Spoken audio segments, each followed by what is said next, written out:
नमस्कार दोस्तों, कहानी क्राइम चैनल पर आपका स्वागत है। दोस्तों, आज की हमारी जो क्राइम की कहानी है वो है देश की राजधानी दिल्ली से।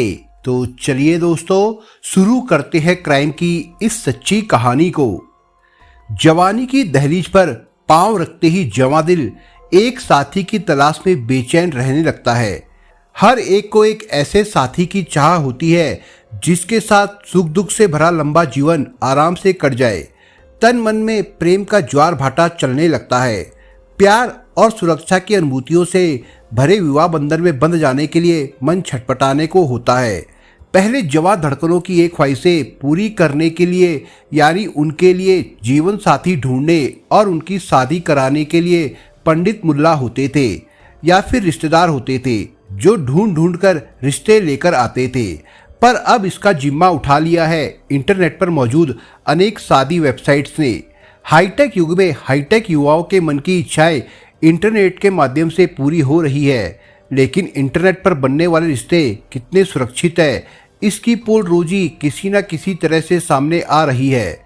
आज पढ़ी लिखी और अपने घरों से दूर नौकरी करने वाली युवा पीढ़ी अपने जीवन साथी में अपने जैसा या फिर अपने से ज़्यादा अच्छा व्यक्तित्व, पैसा, स्टेटस और एजुकेशन ढूंढती है।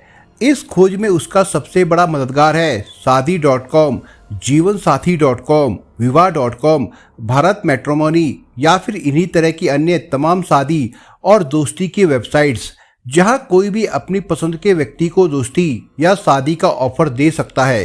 प्रतिदिन लाखों की संख्या में युवा लड़के लड़कियां एक तय रकम देकर इन साइट्स पर खुद को रजिस्टर करा रहे हैं। इससे इन मैरिज साइट्स का धंधा भी खूब चमक रहा है। एक बार रजिस्ट्रेशन हो जाने के बाद आपके इनबॉक्स में आपकी इच्छाओं के अनुसार सैकड़ों लोगों के प्रोफाइल आने शुरू हो जाते हैं। वहां उनके फ़ोन नंबर, फोटो, एड्रेस और अन्य जानकारी सभी कुछ होता है। फ़ोन नंबर पर लोग कॉन्टैक्ट साधते हैं, मीठी मीठी प्यार भरी बातें करते हैं, एक दूसरे के बारे में जानते हैं, एक दूसरे के मन में अपने प्रति विश्वास पैदा करते हैं। फिर मुलाकातों का सिलसिला शुरू होता है और कई बार तो मामला शादी से पहले ही काफ़ी आगे बढ़ जाता है।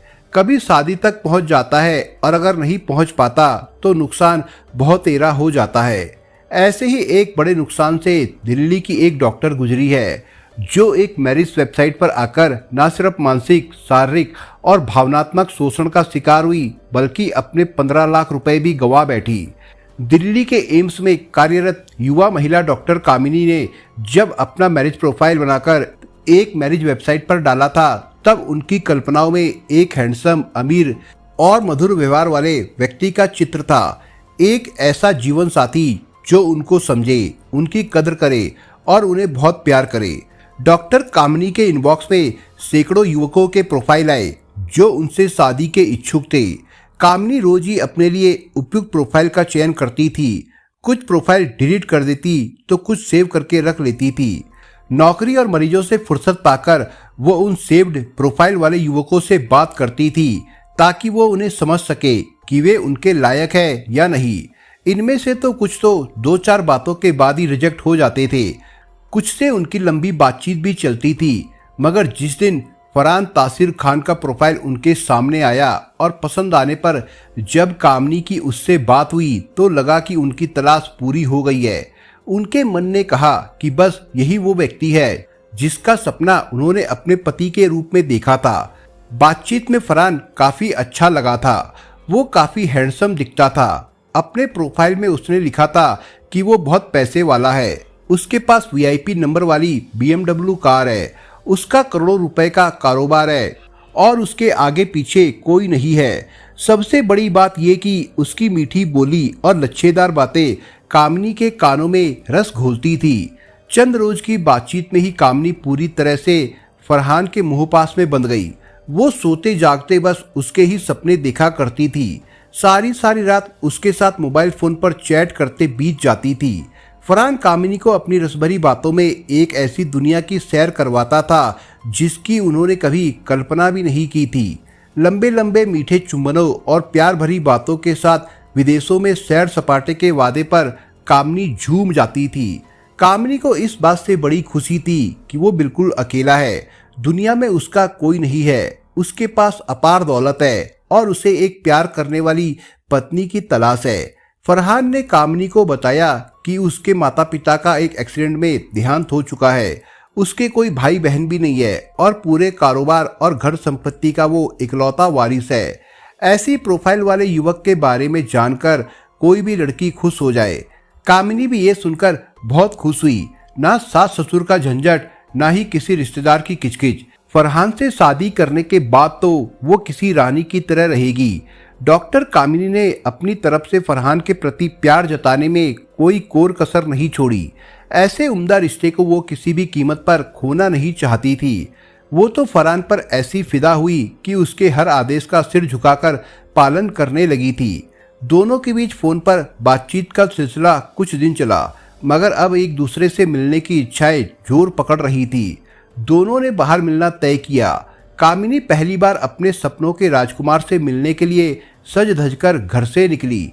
दोनों तय समय पर तय जगह पर मिले। थोड़ी झिझक, थोड़ी शर्म के बाद दोनों बेतकल्लुफ भी हो गए। फिर तो मिलने मिलाने का सिलसिला भी चल पड़ा। वह कामिनी को अपनी वीआईपी नंबर वाली BMW कार में लेकर उड़ता फिरता और कामिनी अपने सपने के शहजादे की बाहों में झूमती सातों आसमानों को पार करके उड़ती जाती। फरहान ने कामिनी को अपने प्यार में पूरी तरह से जकड़ लिया था। उसने उनको इस बात का पूरा भरोसा दिला दिया था कि वही उसके जिस्म, जान, जमीन और जायदाद की मालकिन है। कामिनी तो जैसे धन्य हो गई थी। उसकी एक एक बात पर उन्हें पूरा भरोसा था। यहाँ तक कि जब फरहान ने अपने कारोबार में कुछ पैसा लगाने की बात कही तो बिना कुछ आगे पीछे सोचे उन्होंने उसे पैसे दे दिए। उसके बाद तो कारोबार के नाम पर धीरे धीरे फरहान ने कामिनी से 15 लाख रुपए झटक लिए। उन्होंने भी ये सोचकर पैसे दे दिए कि अंततः है तो उसका ही सब कुछ। लेकिन फरार 15 लाख लेकर चंपत हो गया। कामिनी ने उसे कई फोन किए, उसके दिखाए ठिकानों पर तलाशा, मगर वो तो ऐसा गायब हुआ जैसे गधे के सिर से सिंग। डॉक्टर कामिनी 7वें आसमान से सीधे औंधे मुंह जमीन पर गिरी। आंखें खुली तो देखा सब कुछ धोखा था। उन्हें यकीन ही नहीं हो रहा था कि इतनी क्वालिफाइड होने के बाद, एक डॉक्टर होने के बावजूद वो इतने लंबे समय तक उसके धोखे में कैसे फंसी रही। उस पर कभी भी उन्हें संदेह नहीं हुआ। ऐसा बेहतरीन एक्टर था फरहान तासीर खान। कामिनी गुस्से की आग में जल रही थी। उन्होंने फरहान को जेल भेजने की ठान ली और दक्षिण दिल्ली पुलिस के साइबर क्राइम सेल में 26 मार्च 2022 को उसके खिलाफ मामला दर्ज कराया। डॉक्टर कामिनी की शिकायत सुनकर साइबर क्राइम सेल के इंचार्ज अरुण कुमार वर्मा भी हैरत में पड़ गए, मगर उन्होंने कामिनी को यकीन दिलाया कि पुलिस जल्द ही फरहान तक पहुंच जाएगी। उन्होंने कामिनी से वो सारी डिटेल्स ली जो फरहान से जुड़ी हुई थी या फरहान ने कभी उनको बताई थी। दक्षिण दिल्ली की डीसीपी बनीता मैरी जैकर ने इस केस के खुलासे के लिए एडिशनल डीसीपी हर्षवर्धन की देखरेख में एक पुलिस टीम बनाई। टीम में ACP Rajesh Kumar, cyber cell incharge Arun Kumar Verma, SI Sanjay Singh, head constable Dharmendra, lady constable आदि को शामिल किया गया। पुलिस टीम आरोपी फरहान को तलाशने लगी। फरहान तक पहुंचने के लिए टीम को खासी मशक्कत करनी पड़ी। जांच के दौरान पुलिस ने मैट्रिमोनियल साइट्स और अन्य पोर्टल से आरोपी की डिटेल्स भी एकत्रित कर ली। जांच शुरू हुई तो पता चला कि आरोपी फरहान तासीर खान ने जीवनसाथी.com पर एक नहीं बल्कि अपनी कई प्रोफाइल अलग अलग फोटो से बनाई थी। इसके अलावा उसने कई शादी साइट्स पर भी प्रोफाइल बना रखी थी। वो इन प्रोफाइल्स के जरिए यूपी, बिहार, पश्चिम बंगाल, गुजरात, दिल्ली, पंजाब, मुंबई, उड़ीसा, कर्नाटक और देश के अन्य शहरों में तमाम लड़कियों के साथ बातचीत करता था। जांच में पाया गया कि वो भारत के विभिन्न शहरों की 100 से ज्यादा लड़कियों के साथ संपर्क में रहा, उनसे शादी के झूठे वादे किए, संबंध बनाए और पैसे ऐंठे। आरोपी के तमाम दस्तावेजों और डॉक्टर कामिनी से मिले फोन नंबर को ट्रैकिंग पर डालने के बाद पुलिस टीम ने कोलकाता से फरहान तासीर खान को ट्रेस करना शुरू किया। उस तक पहुंचने में पुलिस को ज्यादा समय नहीं लगा। 18 दिन के सर्च अभियान के बाद पुलिस ने फरहान को पहाड़गंज के एक होटल से पकड़ लिया, जहां वो किसी नई चिड़िया की तलाश में बैठा था। पुलिस ने उसके पास से एक mobile phone, 4 SIM card, BMW car, 9 ATM card और एक कलाई घड़ी भी बरामद की। डीसीपी बनीता मैरी जैकर ने बताया कि पुलिस और साइबर सेल की छानबीन में पता चला कि फरहान तासिर खान ने कई वैवाहिक पोर्टल पर अपनी अलग अलग आईडी बना रखी थी, जिनके माध्यम से उसने देश के कई राज्यों की कई महिलाओं से दोस्ती की थी। अपनी मैरिज प्रोफाइल में फरहान ने खुद को अविवाहित बताया था और ये भी लिखा था कि उसके परिवार में उसके सिवा और कोई नहीं है। उसने लिखा था कि उसके माता पिता की एक एक्सीडेंट में मृत्यु हो चुकी है और उसका कोई भाई या बहन नहीं है। अकेला और अमीर होने का उसका लालच लड़कियों को उसकी तरफ आकर्षित करता था। उसके झांसे में आकर कई लड़कियां उसकी शिकार हो गई। डीसीपी बनीता मैरी जैकर ने बताया कि फरहान वीआईपी नंबर की कार चलाता था और महिलाओं को प्रभावित करने के लिए कहता था कि ये कार उसकी अपनी है, जबकि वो कार उसके एक रिश्तेदार की निकली। इसके अलावा वो एक शहर से दूसरे शहर की यात्राएं करते समय लड़कियों के साथ वीडियो कॉल करता था ताकि वो ये दिखा सके कि वो कितना अमीर है।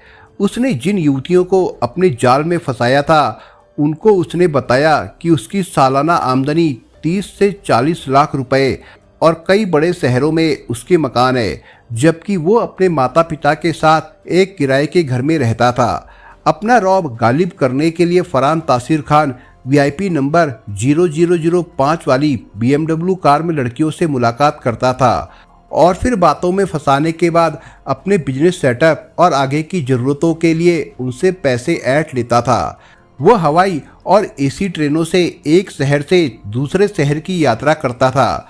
वो विभिन्न शहरों के आलीशान होटलों में रुकता था। इस दौरान खुद को अमीर और अपनी आलीशान लाइफ स्टाइल वाला दिखाने के लिए वो लड़कियों के साथ खूब वीडियो कॉलिंग करता था। पुलिस पूछताछ में खुलासा हुआ कि फरहान ने महज 12वीं तक की पढ़ाई की थी, जबकि मैट्रिमोनियल साइट्स पर उसने अपने प्रोफाइल में लिखा है कि उसने बैचलर ऑफ इंजीनियरिंग और MBA की पढ़ाई की है। मैट्रिमोनियल साइट्स पर खुद के अविवाहित होने की बात कहकर लड़कियों को अपने जाल में फंसाने वाला फरहान शादीशुदा निकला। उसकी शादी साल 2015 में हुई थी और उसकी 3 साल की एक बेटी भी है। उसकी एक बहन है जो शादीशुदा है। उसका परिवार मूल रूप से स्टेशन रोड तकियापारा उड़ीसा का रहने वाला है। पुलिस ने फरहान तासिर खान से पूछताछ करने के बाद उसे कोर्ट में पेश किया, जहां से उसे जेल भेज दिया गया था। दोस्तों, इस कहानी के बारे में आपके विचार क्या है, हमें कमेंट बॉक्स में जरूर बताएं। और दोस्तों, अगर आपको हमारा काम पसंद आया हो तो वीडियो को लाइक शेयर जरूर करिए।